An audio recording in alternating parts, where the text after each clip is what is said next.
In the burning heart of West Africa, the wind whispered through the red earth of Burkina Faso, carrying the scent of revolution. Captain Ibrahim TRAORE, the young and enigmatic leader of the nation, stood beneath the blazing sun in Ouagadougou, his uniform dusty but his gaze unwavering. Months had passed since the last French convoy had left his soil. The tricolor flags that once fluttered over military outposts were now replaced with the red-green-gold banner of Burkina Faso, unbent, unbroken. The people had rallied behind him not because he promised riches, but because he promised something rarer, dignity. But there were new whispers now, more distant, more ominous.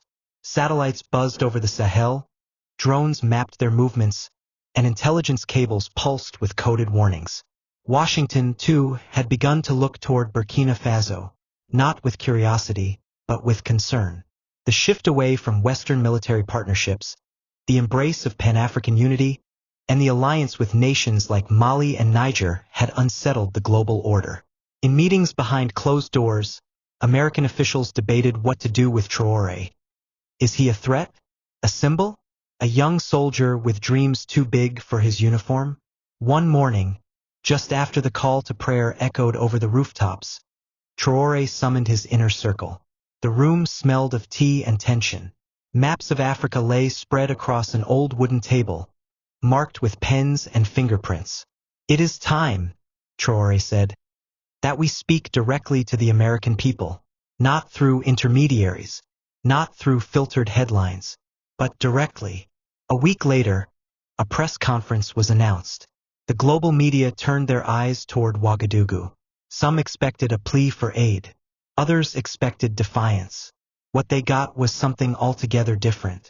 Traore stood alone at the podium, a microphone before him and a sea of cameras trained on his every move. His words were measured, deliberate.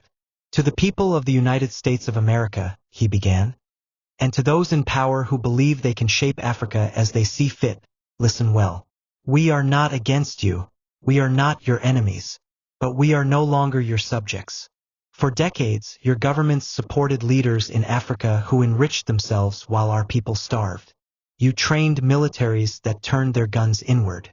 You backed corporations that stripped our lands and left nothing but scars. And when we stood up, when we said, 'No more,' you called us radicals. You sent envoys with veiled threats.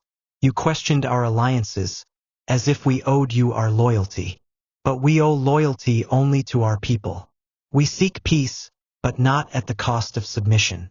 We seek cooperation, but not dependency. And we seek friendship, but not from those who view us as pawns on a chessboard. Burkina Faso, and Africa at large, is awakening. Not in hatred, but in clarity. We will partner with those who respect us. We will resist those who seek to control us.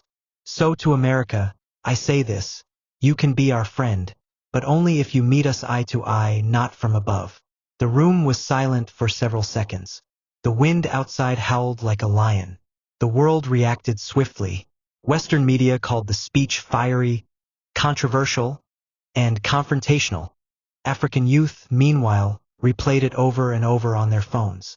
It was shared in WhatsApp groups, projected on walls in student dormitories, and broadcast over community radios from Dakar to Dar es Salaam. In Washington, the message caused unease. Some dismissed it as posturing. Others, more astute, saw it for what it was: a declaration of sovereign intent, one that would inspire other leaders to reconsider their place in the old global hierarchy. But Traore didn't wait for approval. His government began renegotiating trade deals, reinvesting in local agriculture, and strengthening ties with other non-aligned nations. For the first time in decades, there was talk not of foreign aid but of African unity on African terms. One quiet evening, weeks after the speech, a young American diplomat stationed in West Africa wrote a letter to his father back home.